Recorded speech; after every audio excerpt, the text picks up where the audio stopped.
क्या आपको माया नगरी मतलब चोर बाजार की असल कहानी के बारे में पता है?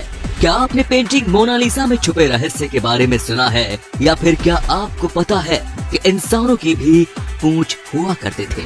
अगर नहीं जानते तो वीडियो को बिना स्किप किए बने रहिए हमारे साथ वीडियो के एंड तक। तो चलिए शुरू करते हैं आज का ये वीडियो। नंबर 5। किसी ने सच ही कहा है कि कलाकार मर सकता है पर कला नहीं।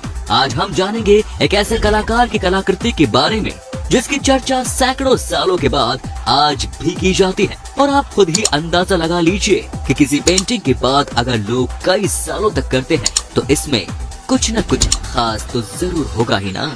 तो इंतजार न कराते हुए आपको बता दूं कि हम बात करने वाले हैं लियोनार्डो दा विंची की मशहूर पेंटिंग मोनालिसा के बारे में, जो कि हाफ लेंथ की पोर्ट्रेट पेंटिंग है। इस पेंटिंग को दुनिया में सबसे ज्यादा बार देखा गया है और आज भी ये पेंटिंग काफी चर्चे में है।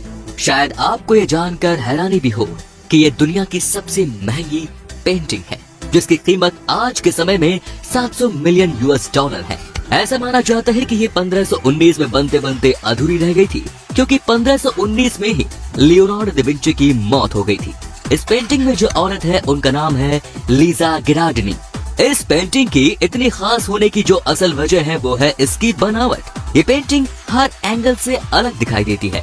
इस पेंटिंग में इटालियन भाषा में कुछ लिखा हुआ है जिसका मतलब है द आंसर इज हियर। लेकिन आज तक इस लाइन का असल रहस्य नहीं समझा जा सका और आज ये पेंटिंग फ्रांस के लूव्र म्यूजियम में रखी गई है। नंबर 4। दोस्तों, क्या आपने कभी ये सोचा है कि आखिर दुनिया के 90% लोग राइट हैंड से ही क्यों लिखते हैं? दरअसल इसके पीछे भी बिल्कुल एक सिंपल साइंस का खेल है और इसमें सबसे बड़ा रोल प्ले करता है हमारा ब्रेन। जैसे कि हम अगर किसी चीज को सीखते हैं या पढ़ते हैं तो हमारे ब्रेन का लेफ्ट साइड काफी ज्यादा एक्टिव हो जाता है। और जैसा कि हम सभी जानते हैं कि हमारे ब्रेन का लेफ्ट पार्ट हमारे राइट हैंड को कंट्रोल करता है। इसी वजह से हम में से ज्यादातर लोग राइट हैंड से ही लिखते हैं। बाकी तो मैंने बता दिया। अब आप ये बताइए कि वो लोग जो लेफ्ट हैंड से लिखते हैं आखिर उसका राज क्या है? अगर नहीं जानते तो अगली वीडियो में इसका भी राज मैं जरूर बताऊंगा। आपसे तो पूछना मैं भूल ही गया, आप किस हाथ से लिखते हैं? कमेंट्स में बताना बिल्कुल मत भूलिएगा। नंबर 3। क्या आपने कभी इस पर गौर किया है कि लगभग सभी जीवों की पूंछ होती है? जैसे कि बिल्ली, मछली और ज्यादातर रेप्टाइल में भी होती ही है। लेकिन क्या आपके मन में कभी ये सवाल नहीं उठा कि आखिर में इंसानों के पास पूंछ क्यों नहीं होती? ये तो साफ जाहिर है कि आज के इंसानों के पास तो पूंछ नहीं पर पहले हुआ करती थी। करीब 500 मिलियन साल पहले ये पूंछ दुनिया में मौजूद सभी जीवों पर दिखती चली आ रही है। गेकोस पूंछ का इस्तेमाल फैक्ट्स को बढ़ाने के लिए करते हैं और बर्ड्स इसका इस्तेमाल अपने पंखों को चलाने में करते हैं। पर उसी जगह मैमल्स पूंछ का इस्तेमाल अपने शरीर को बैलेंस करने के लिए करते हैं।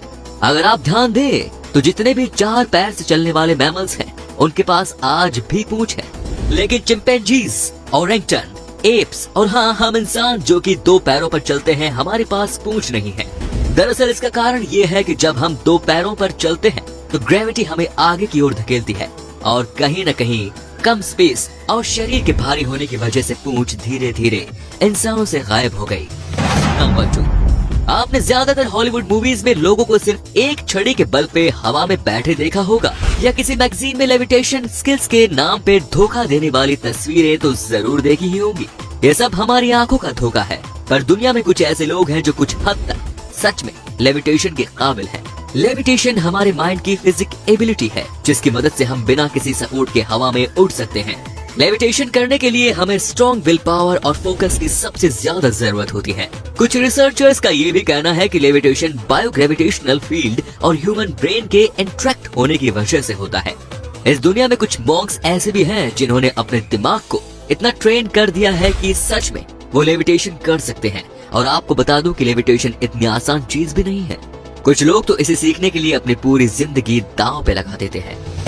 नंबर 1। चोर बाजार। ये नाम सुनते ही हमारा दिमाग दिल्ली और मुंबई जैसे बड़े शहरों पर अपने आप चला जाता है। और हाँ, जाना भी चाहिए, क्योंकि दिल्ली का चोर बाजार भारत का सबसे पुराना और मशहूर चोर बाजार जो है। ब्रांडेड कपड़े और चीजों का तो सबको शौक होता है कि नहीं? लेकिन उनके दाम भी उतने ही ज्यादा होते हैं। पर चोर बाजार जैसी जगहों पर बड़े से बड़े ब्रांड की चीजें बहुत ही सस्ते दाम पर आपके इंतजार में बैठी हैं। इन चोर बाजार को मायानगरी के नाम से भी जाना जाता है। ऐसा बताया जाता है कि इस मार्केट की शुरुआत 1950 में हुई थी।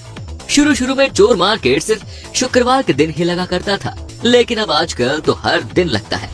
आपको यहाँ एक छोटे से पिन से लेकर बड़ी बड़ी चीजें बहुत ही कम दाम पर आराम से मिल सकती हैं, पर यहाँ काफी भीड़ भी होती है। और जैसे कि ये मार्केट ही है चोरों का, तो वहाँ जेब भी बहुत तेजी से कटती है। यहाँ तक कि चोर मार्केट के बारे में ऐसा भी कहा जाता है कि पुरानी से पुरानी मतलब प्राचीन चीजें भी बहुत आसानी से मिल जाती हैं, जैसे कि पेंटिंग्स और भी बहुत कुछ। तो दोस्तों, वैसे आपसे तो पूछना मैं भूल ही गया, इस चोर बाजार के बारे में इतना सुनने के बाद क्या आप एक बार यहाँ जाना चाहेंगे या नहीं? कमेंट्स में जरूर बताएं। तो दोस्तों, वीडियो में बस इतना ही। यदि आपको ये वीडियो अच्छी लगी तो लाइक कीजिए, शेयर कीजिए और वीडियो में आपको सबसे ज्यादा कौन सा पार्ट पसंद आया कमेंट में बताइए। धन्यवाद।